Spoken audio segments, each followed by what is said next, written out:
Meanwhile, the race is tightening up for President-elect Trump's administration.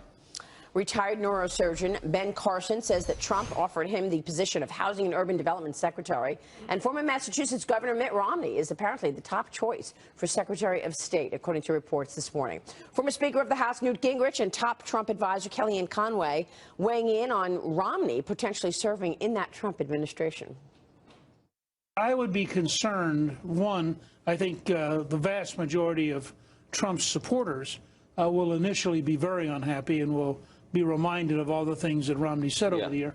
And two, because Romney does represent a very different viewpoint. Apart from Governor Romney, that there were a lot of never-Trumpers who were never Trump up until the last moment. Go read their Twitter feeds. Go pull the tape of what they were saying on TV cameras and in print in different places. They didn't think he would win, and they wanted to pile on. Instead of helping the nominee of their party, they piled on.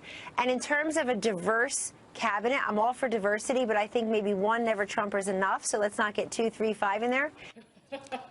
Joining us right now, White House correspondent for the Washington Examiner, Sarah Westwood, is with us, as well as Vince Coglianese, editor-in-chief of the Daily Caller. Good to see you both. Thank you so much for being here. Sarah, this is a strategic move, I guess, for Trump to consider offering Romney a position in office. What's your take on this? Well, look, the Secretary of State position is America's face to the world, right? And one of the key reservations never-Trumpers had about Donald Trump during the campaign was that potentially his bravado and his tough talk were not a good match for diplomacy, and that could cause trouble were he to be directly in contact with foreign leaders. Someone like Mitt Romney, who is notoriously even-tempered, even robotic, somebody who is a very statesmanlike, would be a good fit for the Secretary of State position. Now, that's not to say there aren't dissenting voices in Trump world who think that position, such a high-profile cabinet post, should go to a loyalist, but certainly it's a position that you don't want to put somebody in who isn't well-suited to the task of diplomacy, and Mitt Romney fits that bill perfectly. Yeah, I mean, it's an important position, Dagen. What's your take on this? I think supporters, based on what I've seen on Twitter and on Facebook, they're upset by this appointment. They are. What's interesting about Newt Gingrich, because Newt was on this program on Monday, and he said some reasonably kind things about Mitt Romney. Yeah, he did. That the State Department is a morass and it needs cleaning up. To that point, Mitt Romney, his experience at going in and fixing broken companies when he was in private business, that also what he did with the Olympics in Salt Lake. Yeah, you're right. He came in, did a strategic audit. There was an almost $400 million deficit there, turned that around. So at least his experience seems to speak to that. But he would have, listen, Mitt Romney, if he took that job, would have to get on board with Donald Trump, period. It's, don't argue with me. I think he would do that. He would get on board with Donald Trump, don't you think? Absolutely, but Newt is not going to go against his policy. What Newt's saying now has changed in the last few days, and it just begs the question of why that is, or why he's speaking out so bluntly at this point. There's got to be balance. This position of Secretary of State, as Dagen pointed out, it's a mess. It needs to be cleaned up. Romney is the guy to do that for the reasons she gave. The thing is, if you have someone like General Flynn doing a job at NSA, you have defense, you have all these other positions with some Trump loyalists who are what I would call hardline type guys, hawkish guys, you sort of need someone dovish, softer like Romney. The problem is that Mitt Romney sees Russia as our main geopolitical threat. Flynn wants to repair relations with Russia, so there's a divide there. Whether that might make some people feel better. Repair relations, really?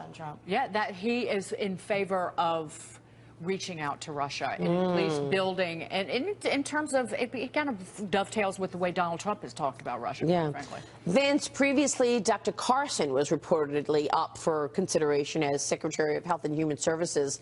What qualifications do you think he would have to serve as HUD Secretary? Well, he's been widely beloved well beyond his role of running for politics. I mean, you go back to the 90s, look at New York Times profiles of the guy talking about how influential he was in urban communities just as a legendary neurosurgeon. I'm not sure to what extent sort of just being famous in those communities is going to help translate into becoming a successful HUD secretary, but it must suggest that Ben Carson expressed interest to Donald Trump privately in the role.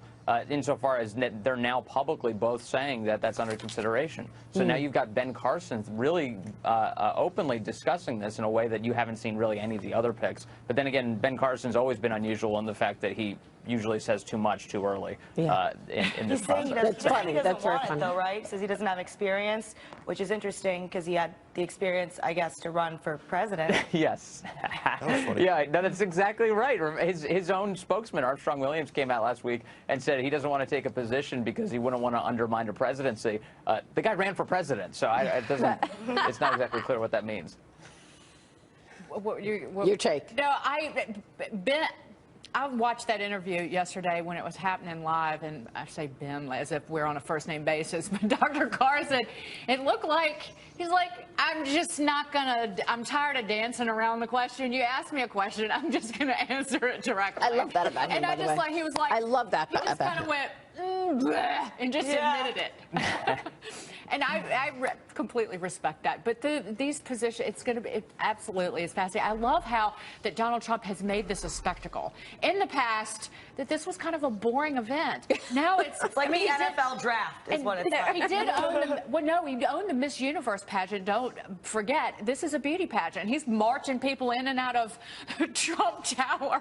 It's like, thank God they're not in bathing suits. The camera, the elevator, and everything. Thank God they're not in bathing suits. Well, look, yeah, the thing I could say is it seems like there's some objectivity in this process. We're talking about Romney. It's like, well, he's not lockstep. Maybe that's a good thing as long as everyone can work together. How about Harold Ford Jr. being mooted as transportation secretary? Here you have this very, he's reaching across the aisle. He's doing that, which I think is surprising people. I find it refreshing. I think it's a good thing for this country. I agree with on you. diversity. He had a Kellyanne Conway, female campaign manager, Congresswoman Gabbard. At least he talked to her. How about Michelle Reed, potentially, who ran the D.C. public schools? She is a major reform advocate in terms of public education in this country. That would be a huge coup if she got a job. Terrific. You're right. That would really move the needle on education. I think it would excite people, particularly anyone who's had their kids in public school in this country in the last literally 10 years or more. Yeah, you're right. All right, Sarah Westwood, Vince Colonnese, thank you so much.